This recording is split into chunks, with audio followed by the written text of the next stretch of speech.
சாமி எப்படி சாமியாடி முகத்தில் தெரியும்? அது என்னங்க, சாமி எப்படி சாமியாடி முகத்தில் தெரியும் அப்படின்னா, நான் ஒரு சாமியாடியாக இருக்கேன் அப்படின்னா என் மேலே சாமி வரும். எனக்குள்ளே இருக்கிற சாமி என் முகத்தில் தெரியும்ல. அதுதான் இன்றைக்கி ஒரு உண்மையான நிகழ்வை வச்சு அன்பர்கள்ட்ட பகிர்ந்து கொள்ள ஆசைப்பட்றேன். ஏன் அப்படின்னா, எவ்வளவோ அன்பர்கள் சாமியாடிகளுக்கு இந்த பதிவு ஒரு உற்சாகத்தை கொடுக்கும், ஊக்கத்தை கொடுக்கும்.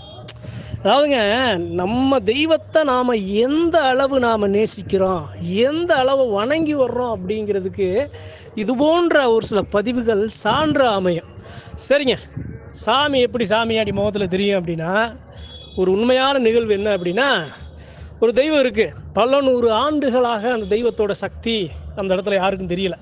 ஒரு காலகட்டம் வருது, நான் இருக்கேன்டா, என் பிள்ளையெல்லாம் வாங்க, என்னை அலைங்கப்பா, நான் வரேனப்பா, மலை போல் இறங்குறேனப்பா, ஏய் உங்களை காத்து நிற்க மலை போல் வந்திருக்கேன்டா, இனியும் தாமதிக்காமல் என் பிள்ளைய மனசில் ஒன்று வைக்காமல் எல்லோரும் ஒன்று சேர்ந்து என்னை வந்து நீங்கள் அலைங்கப்பா அப்படிங்கிற மாதிரி அந்த சாமி அந்த இடத்துல அழைக்குது, உத்தரவு கொடுக்குது.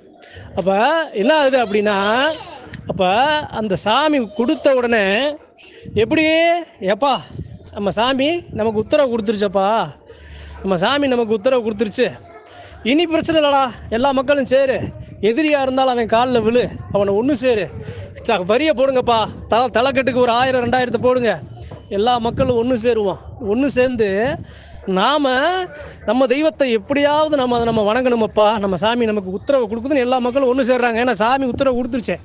உத்தரவை கொடுத்து தெய்வத்துக்கு தேவையான அனைத்தையும் நிறக்க குறைபாடு இல்லாமல், யார் எந்த ஒரு குறை சொல்லாமல் அந்த தெய்வத்தை அந்த வழிபாடை செஞ்சு அந்த சாமியை வர வச்சுறாங்க. சாமியை வர வச்ச உடனே அந்த இடத்துல வந்த சாமி, நான் வந்துட்டேன் அப்படின்னு காட்டி கொடுக்கணும்ல. நான் வந்துட்டேன், எனக்காக கஷ்டப்பட்ட மக்களுக்கு காட்சி கொடுக்க வந்துட்டேன், காத்து நிற்க வந்துட்டேன் அப்படின்னு இருக்கிற சனங்களுக்கு காட்டி கொடுக்கணும்ல. ஒரு ஆளுக்கு இல்லை, எல்லாத்துக்கும் காட்டி கொடுக்கணும்ல. அப்போ தானப்போ நாம் கஷ்டப்பட்டோம். நம்ம சாமியை பல 100 ஆண்டுகளாக வணங்காத சாமியை நாம் இப்போ வணங்கினோம், நம்ம சாமி வந்துருச்சு அப்படின்னு நம்ம பிள்ளைய நம்பினாத்தான் இருக்குது, உயிர் இருக்குது அப்படின்னு எல்லா சனத்துக்கும் நாம் அதை காட்டி கொடுக்கணும். என்ன பண்ணுது, அந்த சாமி எல்லாத்துக்கும் ஒரு தரிசனம் கொடுக்குது. யார் மூலமாக? அந்த சாமியாடி மூலமாக. எப்படி அப்படின்னா, அந்த கும்பலில் இருக்கிற ஒரு சில மக்கள், ஒரு 4-5 பேருக்கு ஒரே மாதிரி கனவு. எப்படி கனவு அப்படின்னா, அந்த தெய்வத்தை சுமக்கிற சாமியாடி அந்த குலசாமி கோயிலுக்குள்ளே இருக்கார். குலசாமி கோயிலுக்குள்ளே இருக்கார். அப்போ என்ன ஆகுது, அந்த அந்த யாரெல்லாம் கஷ்டப்பட்டாங்களோ, யாரெல்லாம் அந்த தெய்வத்துக்கு துடியாக நின்று வேதனைப்பட்டு அந்த தெய்வம் பார்க்கணும், முடிஞ்சதை செஞ்சு நம்ம சாமியை வணங்குவோம், பல 100 ஆண்டுகள் கழித்து நம்ம சாமியை நாம் பார்க்கணும்னு அதை கஷ்டப்பட்டாங்களோ, எல்லா மக்களுக்கும் உத்தரவு கொடுக்குது. எப்படியே இந்த நேரம் இந்த எல்லையில் நீங்கள் எல்லாம் வாங்கப்பா, என் எல்லைக்கு வாங்க அப்படின்னு உத்தரவு கொடுத்துருது 4-5 பேருக்கு. அந்த 4-5 பேர் கலந்துக்கிறாங்க. என்னென்னு தெரியலப்பா, திடீர்னு உத்தரவு வந்துச்சு, நம்ம சாமி கோவிலுக்கு வர்ற மாதிரி ஒரு அசரீத வாக்கு மாதிரி ஒன்று காதில் கேட்டுச்சு. உனக்கு கேட்டுச்சு? ஆமாப்பா எனக்கு கேட்டுச்சு. எனக்கு வந்து ஒரு சின்ன குழந்தை என்னை கோவிலுக்கு அழைச்சிட்டு போகிற மாதிரி எனக்கு காட்டுச்சு. ஆமாப்பா எனக்கு ஒருத்தர் வந்து கூப்பிட்டு போகிற மாதிரி ஒரு கனவு வந்துச்சுன்னு 4-5 பேர் சொல்கிறாங்க. அப்போ 4-5 பேர் சொல்லிட்டு என்ன பண்ணுறாங்க, சரிப்பா இருக்கட்டும், இன்னும் ஒரு அடுத்த மாதம் பௌர்ணமி வருது, நம்ம அப்போ போவோம் அப்படின்னு அந்த இடத்துல அவங்க போகாமல் விட்டுறாங்க. அந்த சாமி அந்த இடத்துல அதை விரும்பலை. ஏடா நான் உத்தரவு கொடுக்குறேன், நீ இன்னுமா வராமல் இருக்க அப்படிங்கிற மாதிரி மறுபடியும் ஒரு உத்தரவு. எப்படி அவங்களுக்கு கனவுல எப்படி போகுது அப்படின்னா, அவங்க எல்லாரையும் அவங்க கோவிலுக்கு உள்ளே வர்றாங்க. உள்ளே வரும்போது அந்த இடத்துல அந்த தெய்வத்தை சுமக்கிற அந்த சாமி யார் மேலே வருதோ அந்த சாமியார் உள்ளே நிற்கிறாரு. உள்ளே நிற்கிறவரை வந்த உடனே அந்த 4 பேரும் வேகமாக உள்ளே வந்து கோவிலுக்கு உள்ளே வந்த உடனே கோவிலில் சுற்றி இருக்கிற எல்லா விளக்கும் பயங்கரமாக பிரகாசமாக எரியுது. அவங்களுக்கு கனவுல தெரியுது. கனவுல தெரிஞ்ச உடனே நம்ம கோவில் என்னப்பா இவ்வளோ அழகாக பிரகாசமாக விளக்கு எரியுதே அப்படிங்கிற மாதிரி மறுபடியும் உள்ளே வர்றாங்க. எந்த சாமிக்காக அவங்க கஷ்டப்பட்டாங்களோ, எந்த சாமியை வணங்கணும்னு அவங்க துடிச்சு நின்னாங்களோ, அந்த சாமி சில பக்கத்தில் அந்த சாமியை சுமக்கிற சாமியாடி நிற்கிறாரு. அந்த சாமியாடி முகத்தில் வெளிச்சம், அந்த ஒளி அப்படியே எப்படி சொல்லு, தக தக தக தக தகன்னு தங்க புஷ்பம் இருக்கும் பார்த்தீங்களா, அது மாதிரி அந்த சாமியாடி முகத்தில் அந்த சாமி காட்சி கொடுக்குது. யாருக்கு?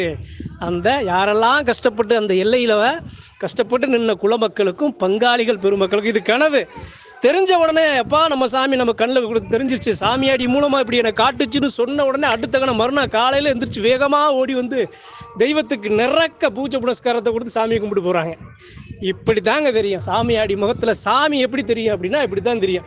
நான் இருக்கேன், என்னை நான் அழைச்சு நீ வரலை, நான் அழைச்சு வரலை, ஆனால் நீ அழைச்சு நீ வரலை, ஆனால் நீ வந்து தான் உனக்கு காட்டணும்னா இருந்ததை மறுபடியும் உன் கனவுல காட்டண்டா அப்படின்னு பாரு.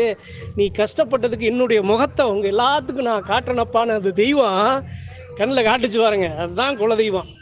எப்படி சொல்கிறது, கஷ்டப்பட்ட அந்த மக்களுக்கு ஒரு நல்ல ஒரு புத்துணர்ச்சியை, ஒரு உற்சாகத்தை, ஒரு பலாபலனை கொடுக்குறதுக்கு தான் அந்த தெய்வத்தோட காட்சி. உங்கள் குலசாமி உங்கள் கண்ணில் உங்களுக்கு காட்டி கொடுத்துச்சுன்னா எவ்வளோங்க மகிழ்ச்சி அடைவீங்க. என் சாமி இருக்குது, என் சாமி என் கண்ணில் நான் கண்ணறக்க நான் பார்க்குறேன். அது ஒரு சாமியாடி மேலே அவருடைய முகத்தில், அந்த வெளிச்சத்தில், அந்த ஒளியில் அந்த தெய்வத்தோட முகத்தை நான் பார்க்குறேன்னா எனக்கு வேற என்னங்க வேணும்? என் சாமியை நான் பார்த்துட்டேனே.